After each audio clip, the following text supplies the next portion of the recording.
In the first letter to the Corinthians, Paul writes, "For the message of the cross is foolishness to those who are perishing, but to us who are being saved it is the power of God. For it is written, I will destroy the wisdom of the wise, the intelligence of the intelligent I will frustrate." Where is the wise person? Where is the teacher of the law? Where is the philosopher of this age? Has not God made foolish the wisdom of the world? For since in the wisdom of God the world through its wisdom did not know him, God was pleased through the foolishness of what was preached to save those who believe.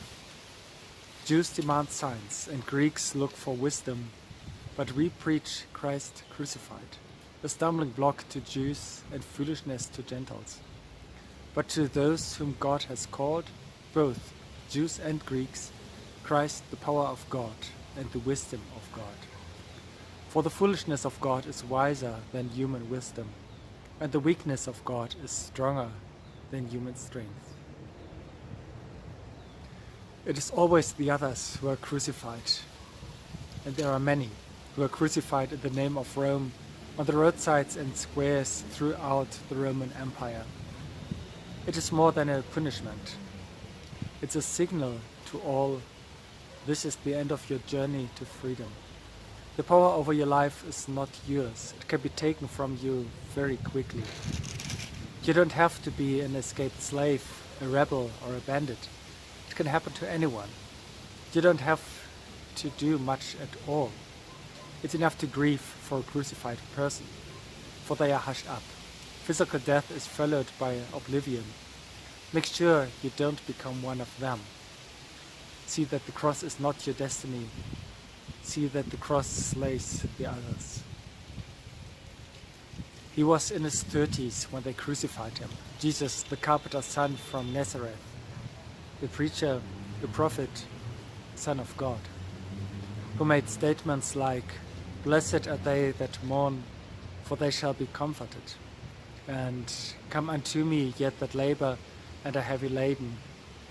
Jesus, who fed the hungry and blessed the children, and turned the lives of tax collectors upside down, and chased evil spirits of hatred out of souls. He probably preached publicly for only about 3 years. Then they wiped him out.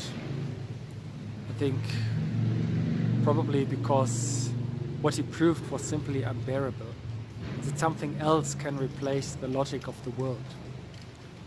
His cross stood at the gates of Jerusalem, a message to all who think they can live differently. This is the end of your journey to freedom. The crosses are always somewhere else, we hope, and that suffering remains at the door. The wisdom of the world says it's good if we get through life relatively unscathed. The world is the way it is, birth and death, and in between more or less average life. Enjoy your lifetime and get the best out of it. It all passes away, says the wisdom of this world. The crosses are somewhere else, you always hope. But suddenly you realize it's not that simple, because the crosses are everywhere in the thick of life or on its edge. Crosses on gravestones, and next to them someone puts a flower. Crosses where someone fights in the ICU and others stand helpless by. Thwarted life plans, when suddenly everything is different and you have to deal with it. There is no life without a cross, no matter how hard you try to convince yourself there is. You cannot avoid hard times. This idea about pushing away and silencing the crosses, or the so-called wisdom of the world, it doesn't work, not in the long run. Life is not so smooth and glamorous. One day you stand there and see it very clearly. Where is the wise person? Asked Paul. Where is the teacher of the law? Where is the philosopher of this age? We preach Christ crucified, Jesus, the carpenter's son from Nazareth, whom his followers called the Christ, the anointed one, the Messiah, image of God, crucified on a hill outside the gates of Jerusalem, died. There stands the cross, great and mighty. Did God not know this? Did he not foresee it? He could have known, he should have known what humans are like.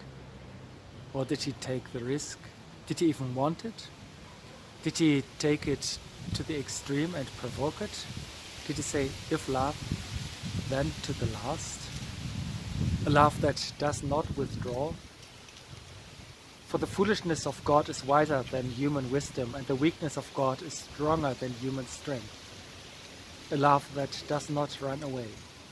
We preach Christ crucified, a stumbling block to Jews and foolishness to Gentiles, but to those whom God has called, both Jews and Greeks, Christ the power of God and the wisdom of God. The power of God and the wisdom of God in Him crucified.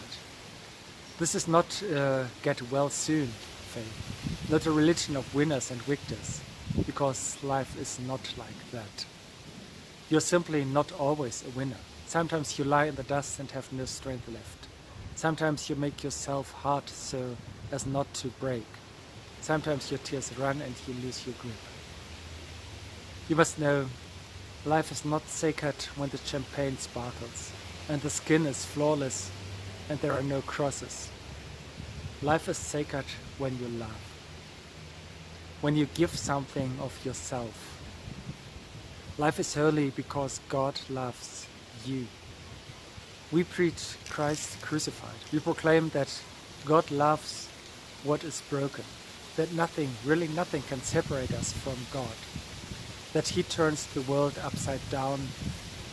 When we were baptized children, we blessed them with the sign of the cross and say, you belong to Christ crucified and risen. Whatever happens, this sign remains, the sign of life. That may sound illogical and unreasonable, but love is illogical and unreasonable, greater than everything else, vulnerable to the last, invincible to the last. This is the beginning of your voyage to freedom. For the message of the cross is foolishness to those who are perishing, but to us who have been saved, it is the power of God. Amen.